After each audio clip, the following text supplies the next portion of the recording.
Ed Barbier, who is a professor of economics at University of Wyoming. He has 25 years of experience as an environmental and resource economist working on natural resources and development issues. He served as a consultant and policy analyst on a variety of topics, including the most recent United Nations Environment Program report on the green economy. And he's the author of a number of books, received a number of awards. He is the author of The Blueprint for Sustainable Development, and now he's said that the Blueprint for a Green Economy is coming out soon. So with that, shall we start? I'm going to talk today on environmental sustainability and poverty eradication in developing countries. While we're talking about development challenges, I think one of the key ones that we're facing right now is overcoming widespread poverty in low and middle income economies without jeopardizing the environment. I argue that if we want to deal with structural change, the main structural features of this problem is that, first of all, most poor economies and people in these economies depend directly on natural resources. Second, natural resource use and degradation are increasing in much of the developing world. And thirdly, something that has not received as much attention as the first two, is that much of the rural poor, who are growing in number, are concentrated in ecologically fragile and remote areas. And I think, in my opinion, that in order to tackle these three features, we need a new approach to global development strategies. So in the little bit of time I have today for an introduction to this topic, I'd like to go through these three features and also talk about a little bit at the end about what type of new strategies do we need if we were serious about tackling this structural problem. Let's start with land use change in developing countries. Just to refresh you, many of you may know some of this already, but I have argued through my career that if you want to understand what's going on in developing countries and their pattern of economic development, you need to look at land use change. Most poor economies, and certainly most of the people living within those economies, depend directly on natural resources. And the pattern of land use change is continuing. We expect over the next few decades that 1/5 of new crop production is going to rely on expanding cultivated area, despite the increases in yields that are projected. And 2/3 of this new land will come from conversion of forests and wetlands. And in some regions, in terms of tropical Latin America, it's not necessarily crop production that's going to be the main driver. You could also add livestock grazing. As these graphs show, the transformation of land use in developing countries is a stark contrast to that in developed countries. The top graph shows long-term changes in developed country, agriculture and forest land area. And as you can see, the cropland area, agricultural land areas actually decline in richer countries, and forest area is going up. Whereas if you look at developing countries, the long-term trend is just the opposite. It's continuing to go, agricultural land use is continuing to go up, and forest area is, of course, declining. And as I just talked about, that process is going to continue for the next few decades. Now, land use change is an interesting problem, and you could argue, yes, it's good for the environment, bad for the environment. But I think a more interesting question is it good for development? Is the type of land use change we're seeing actually leading to positive economic development? Historically, such land use changes may have been associated with successful resource-based development, but the evidence suggests, and I've done some research on this, comparing past eras with present eras, is that today it's less likely that land use change is leading to positive economic development. And there's several reasons for this. First, something I already touched on, is that the land expansion in ecologically fragile areas is serving mainly as an outlet for the subsistence and near subsistence needs of the rural poor. Now, marginal land expansion may be an important outlet for the rural poor, but we shouldn't jump from that to conclude that the main cause of land use change in developing countries is because of rural poverty. In fact, there's been a dramatic change in the last 20 years where we've seen that the main agents of land use change has not been small-scale farmers, but large commercially oriented economic activities. And this is particularly the case with tropical deforestation, where we see plantation owners, large-scale farmers, ranchers timber concerns, and mining operations, assisted by government policies, leading to considerable land use change. And the evidence is pretty clear. Now, the problem with these type of activities is that they rely on extremely large scale or much larger scale capital investments that often result in export-oriented extractive enclaves with little or no forward and backward linkages with the rest of the economy. So in a sense, these type of large-scale capital investments may give the impression of the type of structural change that Danny Roderick was talking about yesterday, which is that you end up with higher labor productivity. But the problem is that this increase in labor productivity does not represent the type of growth that he was talking about. Why is that? Well, we're talking about capital chasing natural resources to raise output per labor, but when the natural resources are either used up or we move on to other sources of natural resources, there's no gain in productivity. And in actual fact, when boom and bust periods are over, you can actually see a loss of labor employment. And there's much evidence, and elsewhere, I won't talk about it today, but there's a lot of evidence showing that when these large-scale sectors start to contract, when bust periods are over, where does the labor go, particularly the unskilled labor in rural areas? It goes back to the marginal lands where they came from. So I want to focus instead on an important structural feature which I think is overlooked, and it gets to the heart of a major development challenge that we're not facing up to, and that's the relationship between ecological scarcity and rural poverty. Since 1950, the estimated population in developing economies on ecologically fragile lands has doubled. Right now, there's over 600 million of the rural poor live on lands prone to degradation, water stress, and in upland areas, in forest systems and dry lands that are vulnerable to climatic and ecological disruptions. Around 3/4 of the developing world's poor still live in rural areas, and twice as many people who are poor live in rural than in urban areas. And despite all the attention being on the growth in urban populations in developing countries, you must keep in mind that rural population in the developing world will continue to increase. By 2025, there's likely to be 3.2 billion people in the rural areas, and that's going to continue to put pressures on a declining resource base. Why does this matter? Well, let's think a little bit about the poor and how they survive. Increasingly, we're describing many of the rural poor as being assetless. What do we mean by that? Well, essentially, they have very few productive assets. The assets they have are land and unskilled labor. The problem, however, is that although almost all rural households engage in some form of agriculture, the size of land holdings tend to be extremely small. The result is that many poor rural households tend to rely on selling their only other asset, which is unskilled labor. And although there's much discussion about rural-urban migration, in actual fact, for many of the poorest rural households, permanent migration for work is rare. Most poor rural households stay more or less in the same locations where they live. So, putting this all together, given the lack of ownership of assets by the rural poor and their tendency to stay where they are located, the livelihoods of these people are often dependent on their surrounding environments. So, if we examine the relationship between these type of households, the assetless poor, and their natural capital that they have access to, we get some very interesting and critical relationships. The range of choices are, of course, restricted.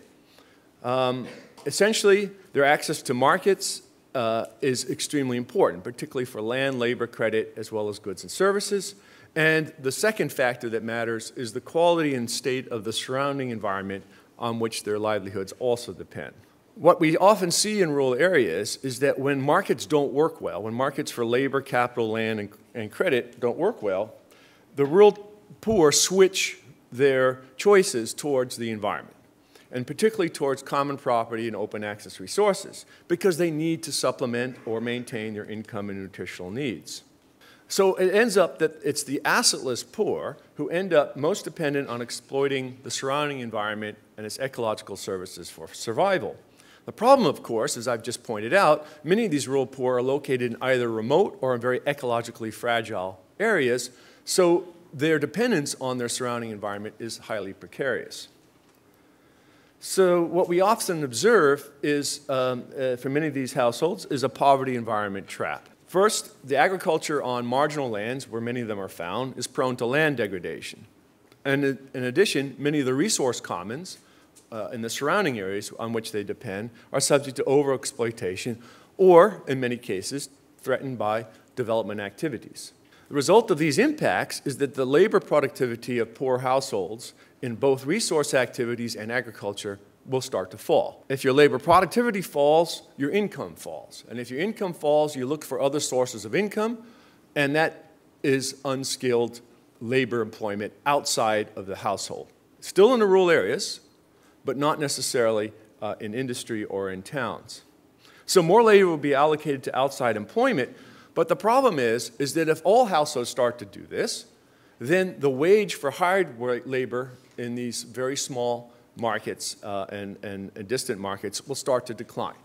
So more people look for work, more pressure on employment, oversupply of labor, wages start to fall, income starts to fall. What's the recourse of the household? Well, they have to switch back to agricultural land, marginal land that they have, and resource activities.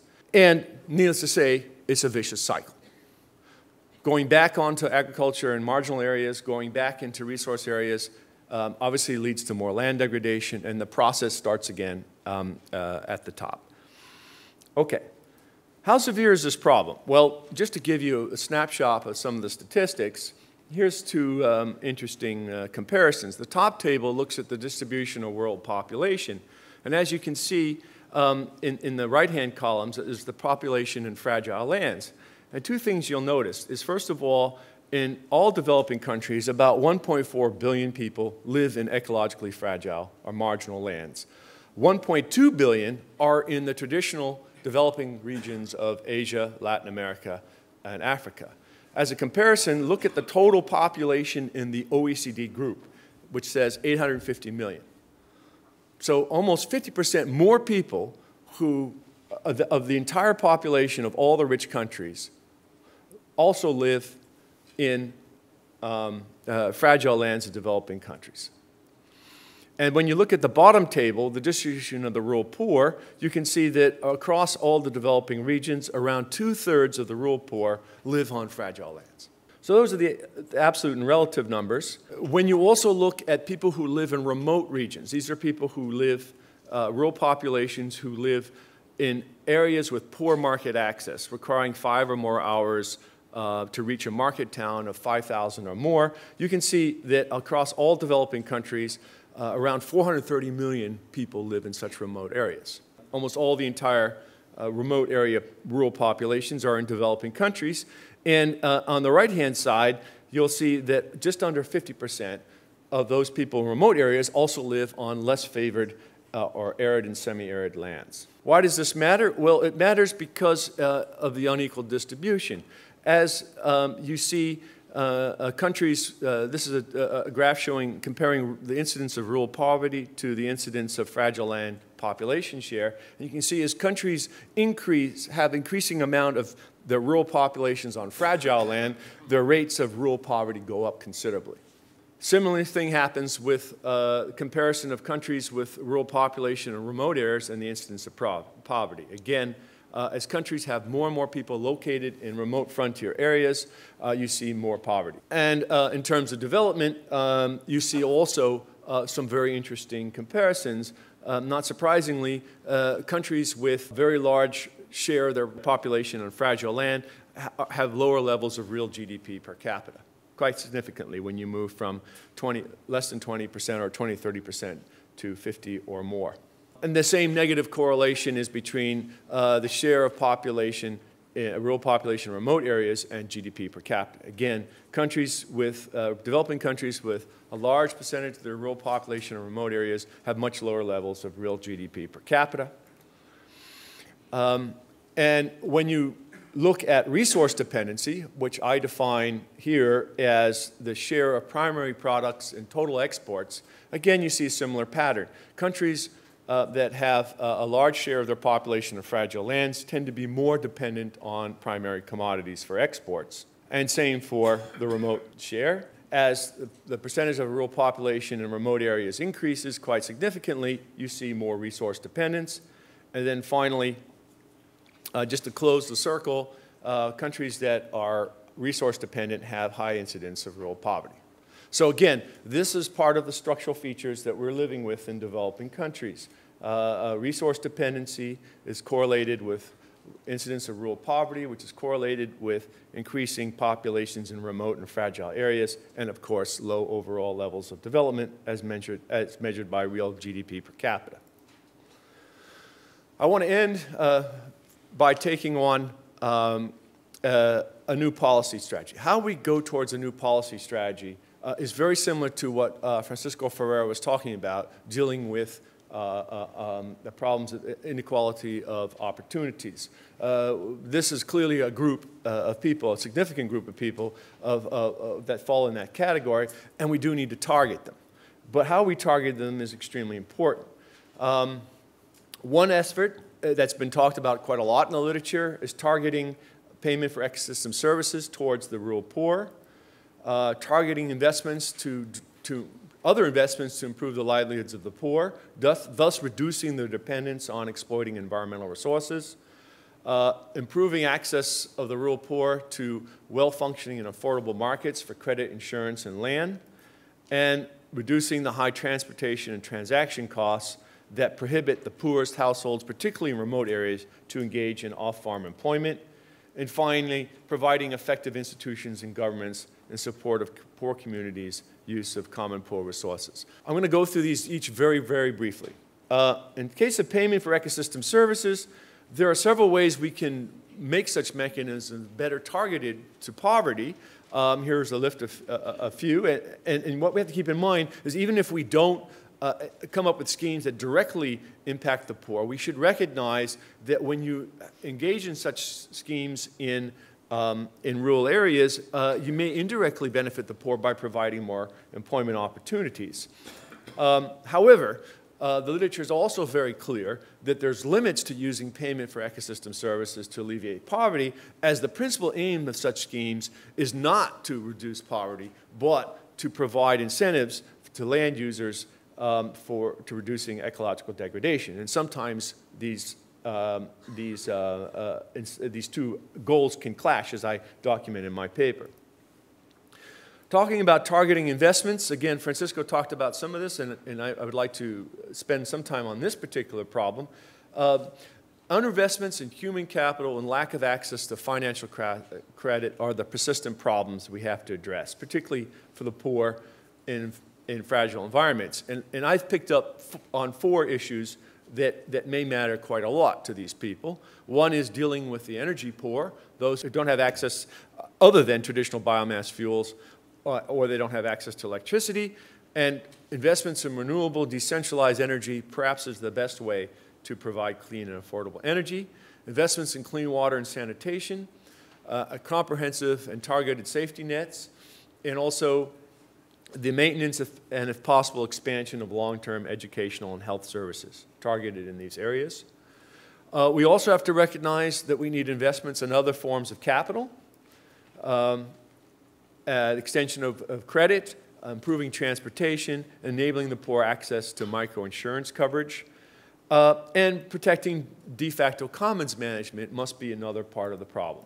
Final thing I'd like to say is that just this week, I was asked by Nature to provide a commentary on Rio+20 on the agenda for it. And the argument I made in Rio+20 is that if we are serious about environment and development, we have to stop thinking of new actions like I just said, new strategies and new actions, without thinking of how we're going to financing them. And the point I've made is that in this article, as summarized in this final slide, is the blue dot represents all the total amount of environment and development funds that have been going on for the last 20 years since the last Rio. The total amount amounts to 161.6 billion. But for some of these funds, they've actually declined in real terms, such as for the Global Environmental Facility. In contrast, taxes on certain things, such as tobacco, shipping fuel, global aviation, or on financial transactions and carbon, could raise 1.1 trillion per year. We must put these new financing mechanisms on the table if we're serious about funding new policy initiatives. Just thinking up new things to do without thinking about how we fund them is I think, a dead issue. Well, thanks very much.